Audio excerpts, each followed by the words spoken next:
विविधता में एकता भारत की परंपरा है और सांस्कृतिक धरोहर इसकी पहचान।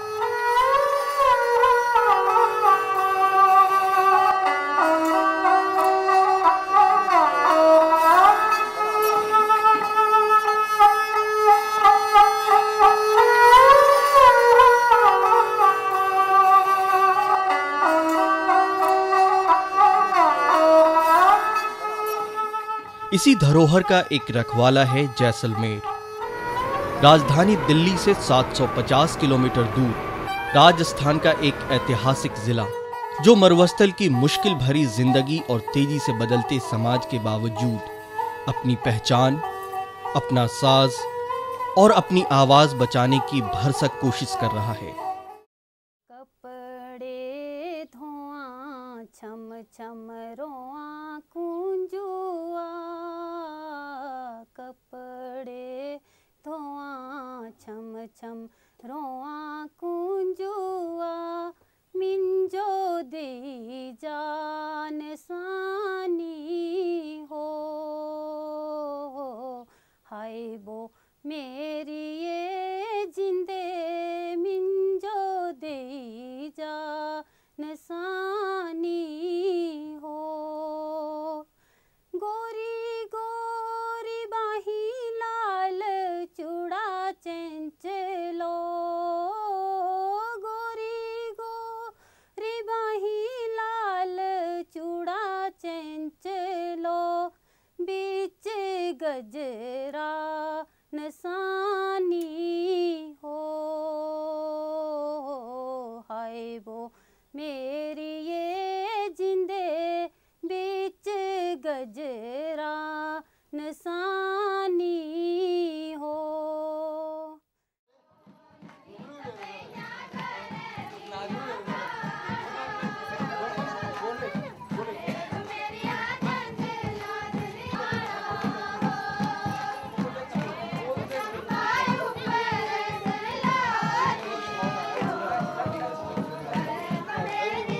जहां वादियां लोकगीतों को सुनकर झूमती हैं, जहां सूरज हर सुबह उन गीतों को सुनने के लिए सफेद मखमली बर्फ की चादर से आंख मिचौली खेलता है, वो हिमाचल प्रदेश है।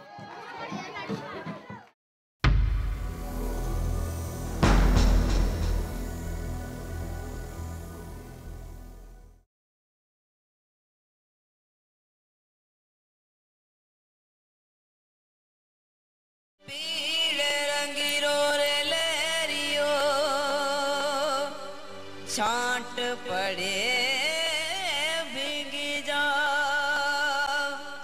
नुगणे मनसरी दोस्ती दोस्ती रे, भीड़ पड़ा भाग जा। ओ जब देखो बनरी लाल पिड़ी अखियां, ओ जब देखो बनरी लाल पिड़ी अखियां, मैं नहीं डरू सा भलाई का डोयकिया, मैं नहीं डरू सा भलाई का डोयकी। और जब देखो बनरी लाल पिड़ी अखियां, और जब देखो बनरी लाल पिड़ी अखियां, मैं नहीं डरू सा भलाई का डोयकिया, मैं नहीं डरू सा भलाई का डोयकिया, नहीं डरू। राजस्थान भारत का सबसे विशाल राज्य। इस राज्य के गौरव हैं यहाँ के किले, यहाँ के महल और यहाँ की हवेलियाँ। बहुरंगी सभ्यता का जीता जागता उदाहरण है राजस्थान।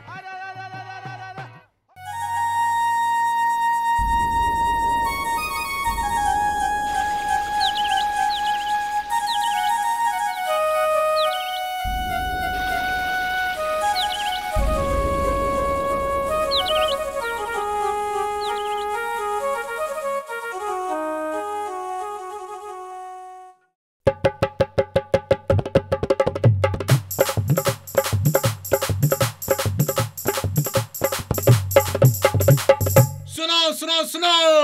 अरे सुन सुन रे सुनो रे भैया, बात मेरी सुनो। ये कहानी सरन की है, चमन की भी सुनो। अरे सुन सुन रे सुनो रे भैया, बात मेरी सुनो। ये कहानी सरन की है, चमन की भी सुनो।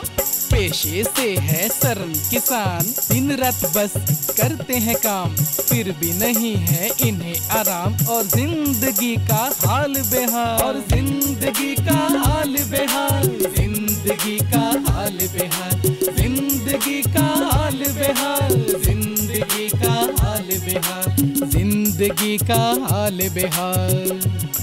अब सुनो तुम चमन कहानी,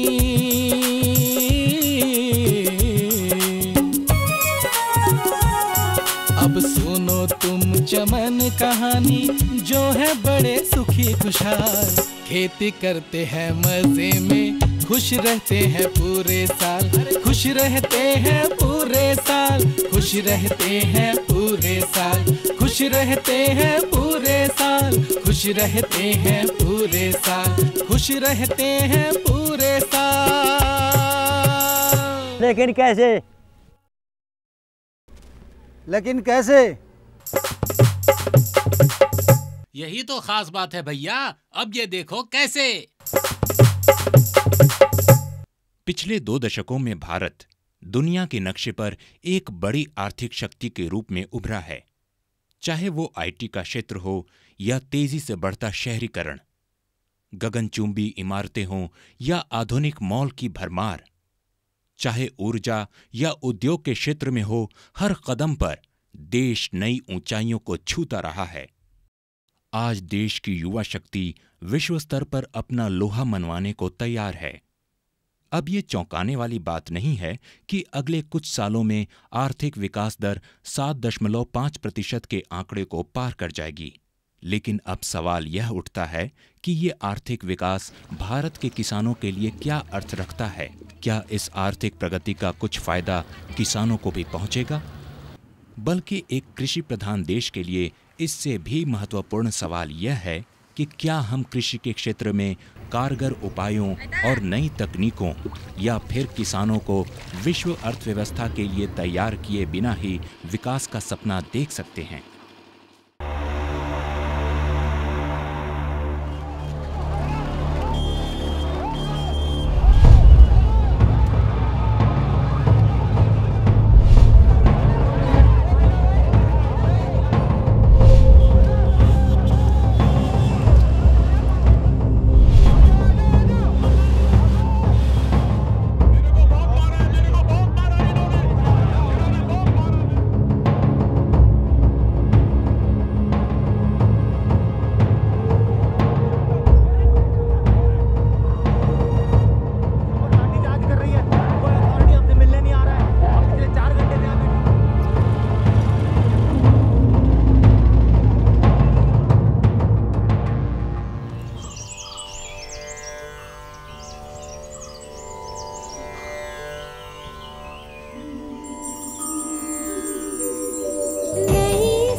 हरियाणा जनहित कांग्रेस 2005 हरियाणा के इतिहास में गौरवशाली पल।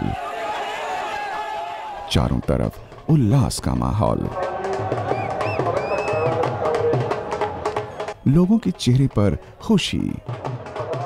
जनता की ये खुशी एक भरोसे के लिए थी, एक समर्पण के लिए थी। जनता ने अपने चहेते नेता चौधरी भजन लाल और उनकी तत्कालीन पार्टी पर भरोसा करते हुए हरियाणा की सत्ता की बागडोर उनके हाथों में सौंप दी। 90 में से 67 सीटें जनता ने कांग्रेस की झोली में इसलिए डाल दिए क्योंकि उस समय चौधरी भजन लाल कांग्रेस का चेहरा हुआ करते थे। जनता खुद को सुरक्षित महसूस कर रही थी क्योंकि उसने अपना नेतृत्व जनता के सबसे बड़े चिंतक चौधरी भजन लाल के हाथों में सौंप दिया था। क्योंकि आप जानते थे कि जब कांग्रेस की सरकार बनी और जब जब उसमें चौधरी भजनलाल जी मुख्यमंत्री बने तो कितना विकास का काम हरियाणा प्रदेश में हुआ, कितना अमन, कितना चैन, कितनी शांति पूरे प्रदेश में थी। उन्हें उम्मीद थी कि चौटाला सरकार के भ्रष्ट शासन में फैली अराजकता पर लगाम सिर्फ चौधरी भजनलाल ही लगा सकते हैं। लेकिन इन सारी जन भावनाओं को ठोकर मारते हुए सोनिया गांधी ने राज्य की कमान एक ऐसे आदमी के हाथों में सौंप दी जो उस समय विधानसभा का सदस्य भी नहीं था।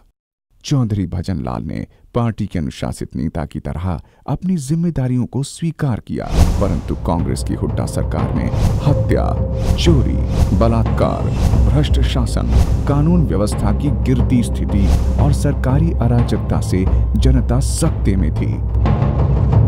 जनता खुद को ठगा सा महसूस कर रही थी और जनता में भारी रोष था।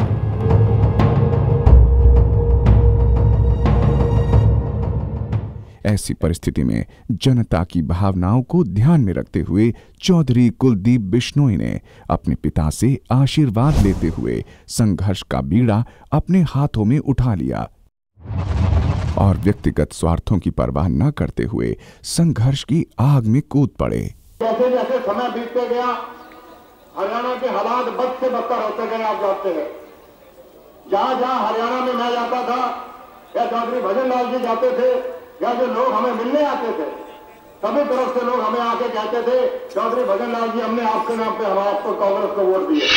आज महंगाई की मार हम सभी झेल रहे हैं, लेकिन इसके खिलाफ आपके हित में कोई आवाज उठाता है तो उसे दबाने के लिए सरकार अपनी सारी मर्यादाएं तोड़ देती है। और यही हुआ 5 मार्च 2010 को, जब चंडीगढ़ में निहत्थे जनहित कार्यकर्ताओं पर पुलिस ने बर्बरता से लाठीचार्ज किया।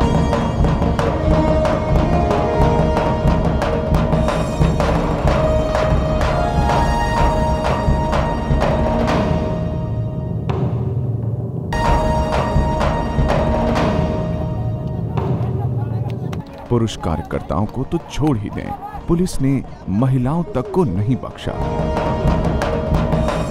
इस संघर्ष में आम आदमी के लिए लाठी खाने वालों में आपके नेता चौधरी कुलदीप बिश्नोई सबसे आगे थे।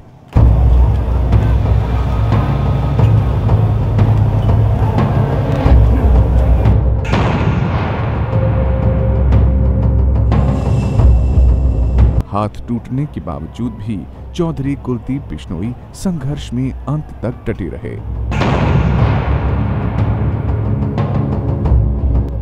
ये सब संघर्ष किसके लिए था? केवल आपके हितों के लिए। और अगर हम आज भी नहीं सोचेंगे कि हमें किसका साथ देना है, तो कौन बनेगा हमारी आवाज? कौन हमारे लिए संघर्ष करेगा? कौन हमारे हितों के लिए खुद लाठी सहने को तैयार होगा? आजादी के बाद भारतीय इतिहास में चौधरी कुलदीप बिश्नोई ऐसे पहले राजनेता हैं जिन्होंने जनता के लिए लाठियां खाईं। जिस तरह से लाला लाजपत राय पर पड़ी लाठियां अंग्रेजी हुकूमत के ताबूत में आखिरी कील साबित हुई थी, उसी तरह चौधरी कुलदीप बिश्नोई पर पड़ी लाठियां हुड्डा सरकार के ताबूत में आखिरी कील साबित होगी।